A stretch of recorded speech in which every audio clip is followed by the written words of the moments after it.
Magsasagawa ng blood donation drive ang ilang lokal na pamahalaan sa Metro Manila ngayong World Blood Donors Day.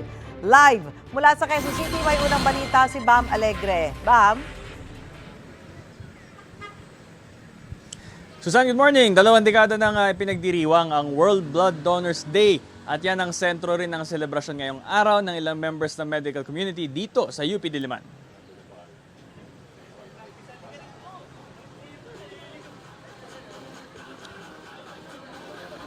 Lifeline ng maraming emergency patient ang mga nakaimbak na dugo sa mga blood bank.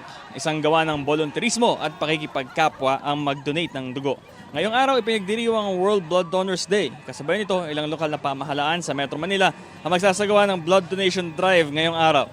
Bahagi rin ng aktibidad ang fun run dito sa UP Diliman. Pakinggan natin yung pahayag ng blood bank supervisor ng isa sa mga medical personnel dito at maging sa isa sa participant nitong aktibidad ngayong umaga.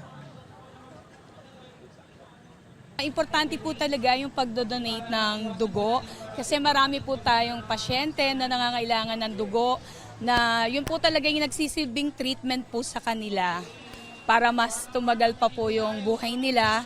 Iba-iba po yung mga pasyente natin, mga hema patient, mga thalassemia patient po, ganun. Kailangan po nila yan. At ganun din po sa mga emergency cases. Magandang po ng DOH especially to encourage po yung mga, especially the athletes po to donate blood, syempre.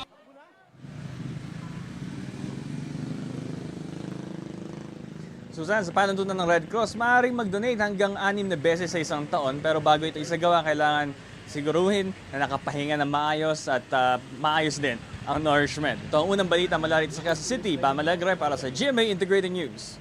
Mga kapuso, para una ka sa mga balita, mag-subscribe sa GMA Integrated News sa YouTube. Sa mga kapuso abroad, subaybayan niyo po kami sa GMA Pinoy TV at sa www.gmanews.tv.